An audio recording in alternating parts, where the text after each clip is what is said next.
So I'm going to start this commentary off with a very simple question. The question is, does size matter? No, this isn't a trick question or related to anything sexual. Does the size of a multiplayer community matter? And if someone were to ask me personally, I would say yes and no.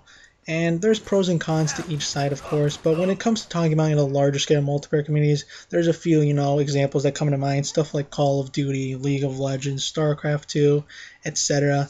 And even the fighting community, while it might not be as large as some of these multiplayer communities, it has garnered a certain level of respect and authority in the gaming industry for being very passionate, very active gamers. I mean, they kind of suffered a drought when it comes to fighting games. There was a certain point in time when there weren't very many fighting games going on, but they still held on strong. And obviously nowadays there's no shortage of fighting games to play and compete on, and they are a very well respected group of individuals when it comes to the gaming industry.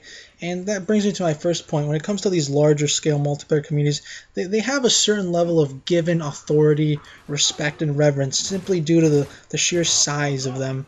I mean, it's safe to say that nobody can really talk about Call of Duty without mentioning the Call of Duty multiplayer community. It's fair to say nobody can really talk about StarCraft 2 without noting, that StarCraft 2 is like so huge that it is the national sport of Korea, I believe. I mean, that's a pretty large and respectable achievement for a game to achieve that level of status. And I mean, these large multiplayer communities have that level of reverence and respect, and a lot of people who make multiplayer games, a lot of developers, they obviously want their games to succeed and achieve that level of mass market success, but not everyone's going to, catch the thunder, if you will, or, get that lucky per se. And I do believe there's a certain level of luck. Obviously, these developers who have these large-scale multiplayer communities that are very thriving, I'm sure they put in a lot of hard work. But I mean, all developers, I'm sure, put a lot of hard work into their games, the single player and the multiplayer components, and everyone wants to, be super successful. At the same time, as we've seen with this generation, there's a lot of developers out there who've, tried to, add multiplayer components in their game, and not all of them have really achieved that huge level of success as, Call of Duty, as League of Legends. These are kind of like examples of competitive multiplayer, but there's also been breakout titles with online that aren't actually competitive multiplayer games. A perfect example of that would be Minecraft. Minecraft is a very large community of players, very passionate gamers, and that game isn't competitive in any sense. The best I can compare it is kind of to Little Big Planet, where you can play online with people and you kind of share your little creations and stuff, and it's a very thriving and active community. And it is respected in the gaming industry in general for just how large it is and how much they've achieved. I mean, they've done some pretty cool stuff with, recreating like other games in general with like little blocks. It's pretty respectable. It's pretty cool. You should definitely check it out if you haven't, even been aware of the Minecraft community or Minecraft in general. But I mean, like I said, these large multiplayer communities have that level of authority and respect simply because of the numbers. It's kind of a numbers game. And there is kind of a disadvantage when it comes to large-scale multiplayer communities versus smaller ones. I mean, when it comes to smaller multiplayer communities, kind of like Uncharted, it's kind of a little bit more intimate, kind of a little bit more personal because, it's not as big. And for example, if you're trying to contact a key community member per se, it might be a little bit tricky if you're trying to contact somebody in the Call of Duty community simply because there's so many people, and I'm sure these people get tons of questions on a day-to-day basis, and they might not get around to answering, your question.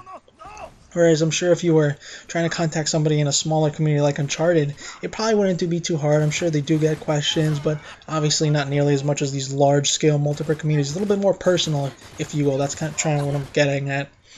And that is one kind of advantage to a small multiplayer community. At the same time, I do feel like certain people in the Uncharted community kind of fail to realize exactly the sheer scale of what we're talking about when it comes to, online multiplayer communities.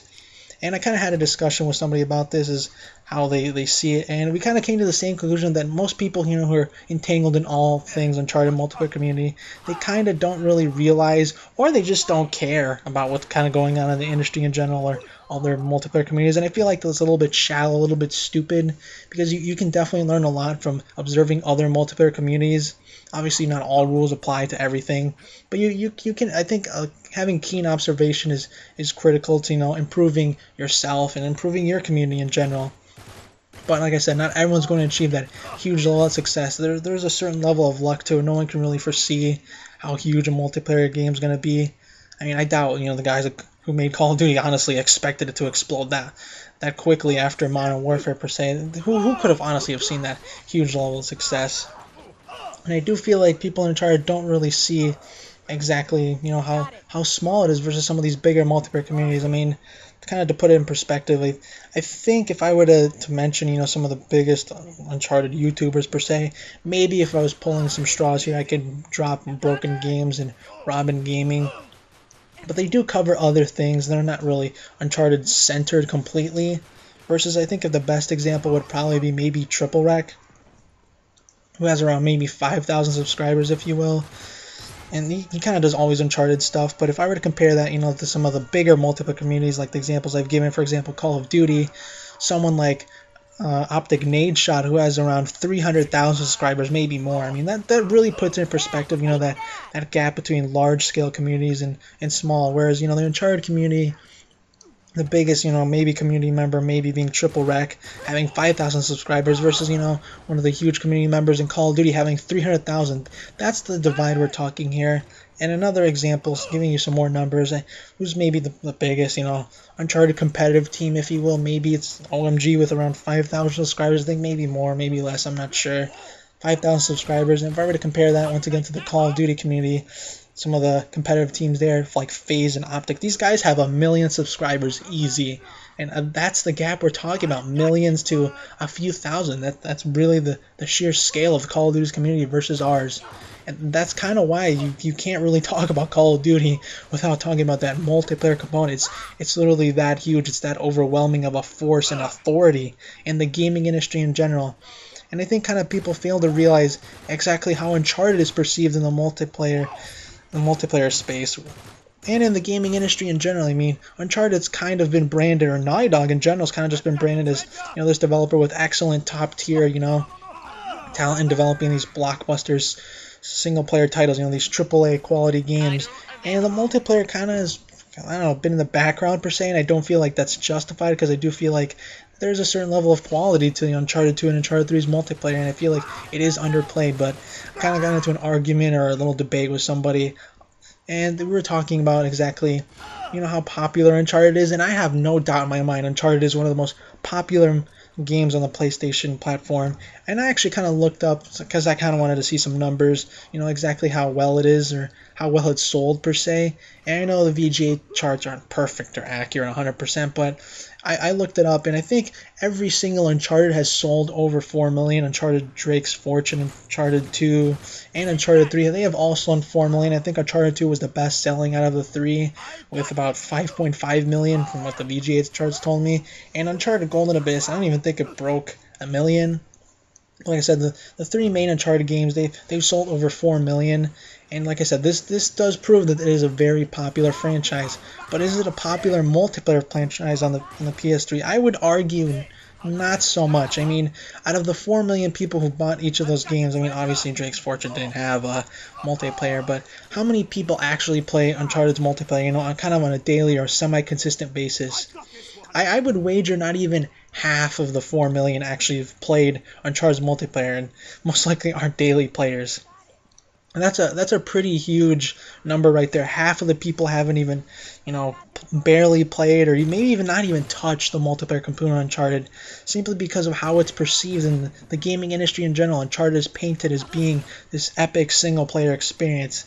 And this isn't just, in like the numbers factor. You could talk about, some of the reviews too, which some people might not necessarily think reviews are the all set be all of everything. Neither do I. I mean, I think it's perfectly fine if you don't look up reviews. I do feel like if you're a gamer, you should be a little bit more educated. At the same time, you shouldn't be like a sheep or a shepherd to these people who state their opinions, because ultimately there are opinions. But I kind of was curious. I actually looked back at some old reviews for Uncharted 2 and Uncharted 3. And most of them pretty much focused on the single player in Uncharted, and they would, maybe mention the multiplayer component, how it's fun, but the main focus in almost every review with Uncharted 2 and Uncharted 3, which actually had multiplayer components, was pretty much about the single player. I mean, some of these reviews were pretty lengthy. I was kind of surprised that anyone managed to write out almost 3 to 4 pages talking about Uncharted 2 and 3 single player, which I thought was pretty impressive. But like I said, it was pretty clear that Uncharted's been painted not just by the critics, but as the industry in general as this epic single player experience, and kind of hence why Uncharted's multiplayer has kind of been kind of a little bit smaller in scale, hasn't really been as huge. And some people might have argued like, oh well, look at Uncharted 3, it's got tons of DLC and tons of post support. DLC and post support doesn't exactly mean it's a very large or huge by any sense. I mean, look at Tomb Raider. That had plenty of DLC for its multiplayer. I mean, Crysis 3 recently got a map pack. Exactly how popular, how huge that multiplayer community is, I don't really know. I can't really give you any numbers. And another key thing to note is this might be a minor detail to some, but I feel like with Uncharted 2, for those who play the multiplayer, it didn't really. It actually told you how many people were online when the game first came out. It actually told you like online players, and then later on in 1.05, 1.06, Naughty Dog actually changed it to online daily players, which kind of confused a few people. It confused me. It was like, what does this mean? Like people who just got online and played, do they permanently count in the tally? Like it was a little bit confusing. And then if we move on to Uncharted 3, it didn't even tell you how many players were online, daily players or anything. And I feel like that kind of omits a certain level of lack of confidence in their multiplayer. Whereas if I play Call of Duty or Battlefield, like it tells me how many people are online. It'll even go far as to tell me how many people were playing a playlist. I feel that exuberates a certain level of confidence by the multiplayer development team to just give out these numbers freely to people, kind of just to showboat. I mean, early on when Black Ops 2 came out, I think someone took a screenshot of like on Xbox Live, like I think around 2 million people were playing that multiplayer day one. That's pretty impressive. And I know there's I'm not trying to detriment how far the Uncharted community has come. There's definitely a lot of people who've worked hard, make Uncharted what it is today. For example, people like Triple Wreck and Squid, they have bled and sweat to make Uncharted what it is today. At the same time, it still is a long way to go, and it is a far cry for some of these larger multiplayer communities where some people argue, oh well, look at Frag Nation, look at these tournaments.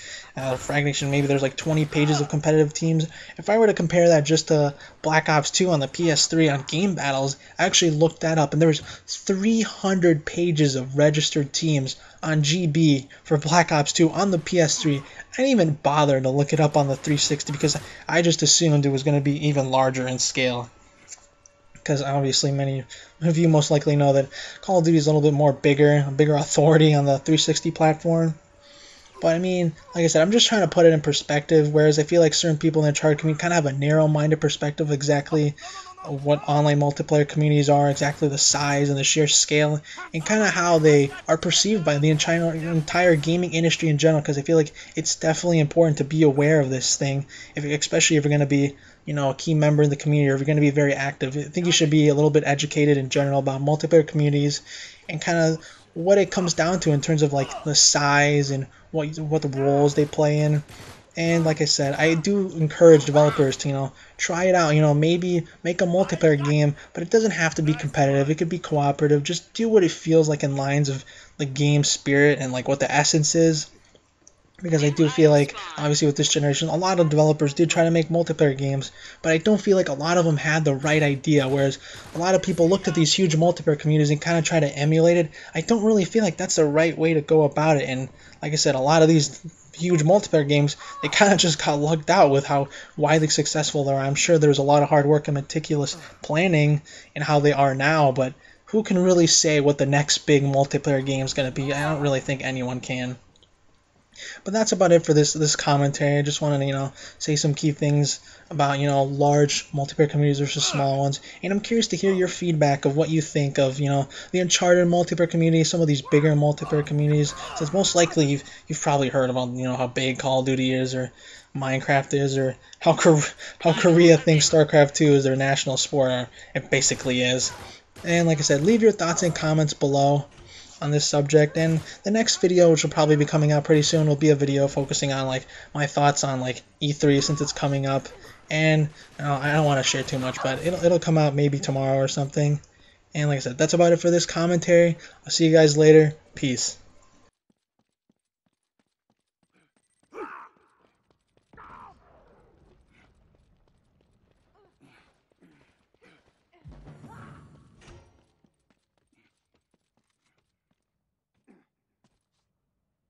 Idle spawned.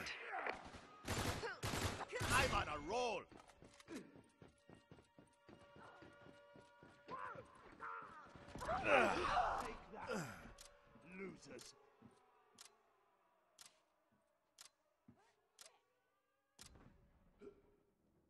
Villains win. Got the treasure.